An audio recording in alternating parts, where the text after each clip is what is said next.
Sa nakaraang SEA Games 2025 na naganap sa bansang Thailand, ay kabilang si Islay Erica Bumugao sa Team Philippines. Matagumpay niyang nasungkit ang gintong medalya para sa 45 kg Muay Thai competition matapos niyang talunin ang pambato ng bansang Vietnam. Nakasungkit din siya ng bronze para sa individual Y crew. Binabati ka namin sa iyong tagumpay at maging sa lahat ng mga atleta ng Team Philippines na kalahok sa SEA Games 2025. Samantala, matapos pumirma ng bagong kontrata sa One Championship, ay nabigyan ng laban si Danny Kingad. Makakalaban niya si Hu Yong ng China para sa flyweight bout.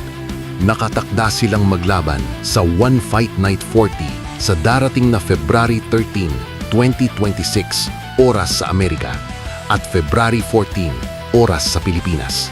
Matatandaan na nakalaban na ng former teammate ni Danny na si Jehe Eustaquio, si Hu Yong, kung saan ito ang siyang nagparitiro sa kanya sa pamamagitan ng isang knockout. Si Hu Yong ay may kartadang 12 wins, 6 losses, kabilang ang 7 knockouts, 4 decisions at isang disqualification. Tulad ni Danny Kingad ay natalo din ang Chinese sa kanyang dalawang huling laban sa pamamagitan ng decision kontra kay Rhys McLaren at Sansar Zakirov, kaya siguradong parehong gutom sa panalo ang dalawa. Si Danny Kingad ay kasalukuyang nasa rank number 3 at si Hu Yong ay nasa rank number 5. Kailangan ni Danny Kingad na maipanalo ang laban na to para sa posibilidad na makakuha ng title shot o kung hindi man ay isa pang laban matapos talunin si Hu Yong.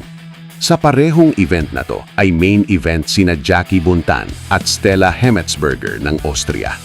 Matatandaan na nagharap na ang dalawa para sa bakanteng Muay Thai strawweight title noong September 6, 2025 kung saan nabigo si Jackie Buntan na maging two-sport champion.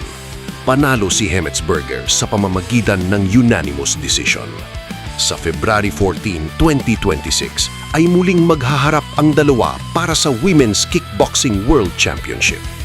Kasalukuyang hawak ni Jackie Buntan ang titulo at challenger si Hemmetsberger. Magagawa kayang depensahan ni Jackie Buntan ang kanyang titulo o mayroon na namang idedeklarang two-sport world champion?